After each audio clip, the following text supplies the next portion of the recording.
형제자매 여러분 안녕하세요. 오늘은 5월 20일 월요일 주님의 보호와 편으로 승리하는 의인이라는 제목으로 시편 140편 1절부터 13절까지를 묵상합니다. 1절 여호와여 악인에게서 나를 건지시며 포악한 자에게서 나를 보존하소서. 자, 다윗이 자기 삶에 있는 고난과 핍박과 여러 가지 어려움 가운데 있으면서 하나님의 도움과 하나님의 인도와 하나님의 보호를 간구하는 것입니다. 여러분, 다윗의 이 시를 읽으면서 묵상하면서 여러분 우리 삶에 여러 가지 문제들이 있지 않습니까? 자, 그 가운데 어려움과 많은 것들을 여러분 지나갈 때 왜 이렇게 어렵냐 하고 여러분 스스로 그것을 견뎌내려고 하지 마시고 하나님의 도우심 속에서 하나님의 손을 붙잡고 이겨내는 여러분 되기를 바랍니다. 그래서 악인에게서 나를 건지시며 포악한 자에게서 나를 보존하소서 라고 불의한 자들에게서 건져달라는 기도를 하는 것이죠. 2절 그들이 마음속으로 악을 꾀하고 싸우기 위하여 매일 모이오며. 자, 불의한 자들의 특징은 뭐냐면 마음속으로 먼저 죄악을 짓고 그 다음에 계획한다는 거예요. 악한 계획을 하고 그리고 매일 모인다는 것은 그렇게 선동해서 사람들이 모여서 그 악한 일을 도모하는 것입니다. 3절 뱀같이 그 혀를 날카롭게 하니 그 입술 안에는 독사의 독이 있나이다. 언어의 폭력을 한다는 것은 말로 사람의 심장을 찌르고 아프게 하고 넘어뜨리게 하고 진리가 아닌 거짓으로 그 사람을 험담하고 넘어뜨리는 것이죠. 모함하고 뒤에서 뒷담화들을 하면서 그렇게 언어 폭력으로 하는 모든 것들. 그래서 불의한 자들의 어떤 폭력과 도전과 그런 모든 것들에서 건져달라고 하나님 앞에 간구하는 것입니다. 4절 여호와의 나를 지키사 악인의 손에서 빠지지 않게 하시며 나를 보존하사 포악한 자에게서 벗어나게 하소서. 그들은 나의 걸음을 밀치려 하나이다.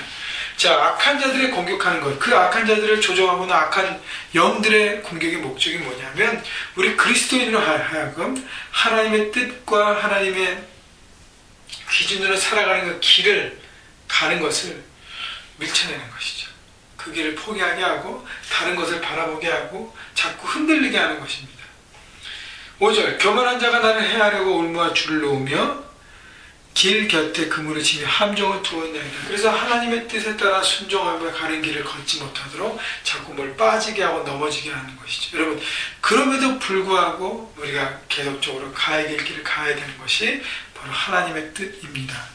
여러분, 그렇기 때문에 인생의 함정과 장애물과 이런 모든 것들이 약간 영들이 조종하면서 놓을 때 여러분 그것을 넉넉하게 이기고 넘어졌을지라도 툴툴 털어내고 이겨내고 그런 강력한 마인드와 생각과 믿음을 가지고 돌파할 때 우리는 승리할 수 있는 것입니다.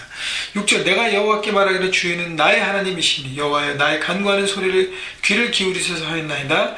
내 구원의 능력이신 주 여호와여 전쟁의 날에 주께서 내 머리를 가르치셨나이다. 자, 그래서 이런 어려움 가운데 다윗은 하나님을 고백하는 것이죠. 주는 나의 하나님이시니 여호와의 나의 간구하는 소리에 귀를 기울이사 하였나이다. 하나님은 나의 하나님이 되지 않습니까? 내 기도를 들으시는 하나님이 되지 않습니까? 나를 지키시고 나를 세우시는 하나님이 되지 않겠습니까? 하나님 의지하고 하나님 믿고 하나님을 따르겠습니다. 내 구원의 능력이신 주 여호와의 전쟁의 날에 주께서 내 머리를 가르치셨나이다. 과거의 전쟁을 통해서 하나님께서 지키셨음을 기억하고 다시 한번 의지하는 것입니다. 여러분, 날마다 하나님을 의지하는 기도, 하나님밖에 없습니다. 내 삶에 하나님밖에 없습니다라고 전폭적으로 하나님 앞에 올인할 때 하나님 우리의 손을 붙이시고 하나님의 길을 가도록 함께 걸어가게 될 것입니다. 8절 여호와의 악인의 소원을 허락하지 마시며 그의 악한 꾀를 이루지 못하게 하소서. 그들이 스스로 높일까 하나이다. 악한 자들의 특징은 교만하잖아요. 그들이 스스로 높아짐을 다윗은 원치 않았다는 것이죠. 하나님도 그것을 원치 않는 것을 바라보고 악인의 도모를 파하게 달라고 기도하는 것입니다. 그러면서 악인의 패망을 위해서 기도합니다. 9절, 10절, 11절 나를 여호사는 자들이 그들의 머리를 들 때 그들의 입술의 재난이 그들을 덮게 하소서. 그들이 언어적으로 폭력하는 것이 부메랑이 돼서 다시 돌아가서 그들을 무너뜨리게 한다는 것이죠. 뜨거운 숯불이 그들 위에 떨어지게 하시며 불 가운데와 깊은 공동에 그들로 하여금 빠져 다시 일어나지 못하게 하소서. 그들이 함정을 봐놨던 것은 그들이 빠져서 넘어지게 하라는 것이죠. 악담하는 자는 11절 세상에서 굳게 서지 못하며 포악한 자는 재앙에 따라서 패망하게 하리이다. 악담하고 넘어뜨리게 하는 모든 사람들 그것 때문에 자기 넘어뜨리게 된다는 것이죠. 결국 다윗이 고백하는 것은 악한 자와 불의를 하는 사람들을 원수로 살아가지 못하는 그런 마음이 아니라 그들이 자기 꾀에 넘어져서 결국 다시는 그런 일에 범하지 않으시도록 하나님 가르쳐 주시고 그들을 깨우쳐 주옵소서라고 기도하는 것입니다. 12절 내가 알거니와 여호와는 고난당하는 자를 변호해 주시며 궁핍한 자에게 정의를 베푸시리이다. 하나님은 의를 바라보는 기도예요. 고난당한 자를 하나님은 변호사가 되어서 변론해 주시고 그리고 궁핍한 자에게는 정의를 베푸신다는 것은 하나님 의로우셔서 연약한 자들을 돕고 그 다음에 힘있는 자들을 나눠주게 하고 공평과 같은 그런 모든 부분들을 하나님께서 역사하신다는 것이죠. 13절 진실로 의인들이 주의 이름에 감사하며 정직한 자들이 주의 앞에 살리이다. 그래서 의로운 사람들이 하나님 앞에 살 수 있는 그런 하나님 나라가 되기를 소망합니다 라고 바라본 것입니다. 여러분 다윗이 고백하는 거 자기는 아무것도 안 하고 하나님의 도움만 구하는 건 하나입니다.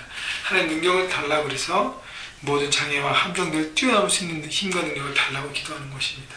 여러분 그렇기 때문에 여러분 삶 가운데 불의한 자들이 놓는 여러 가지들 악한 영들이 놓는 함정과 모든 언어적인 공격과 모든 것들에 여러분 이겨낼 수 있는 큰 강인한 면역력을 키우시고 하나님의 도움 속에서 그 은혜 안에서 오늘도 믿음으로 달려가서 세상 현장 가운데 승리하는 여러분 모두가 되시기를 주님의 이름으로 축복합니다.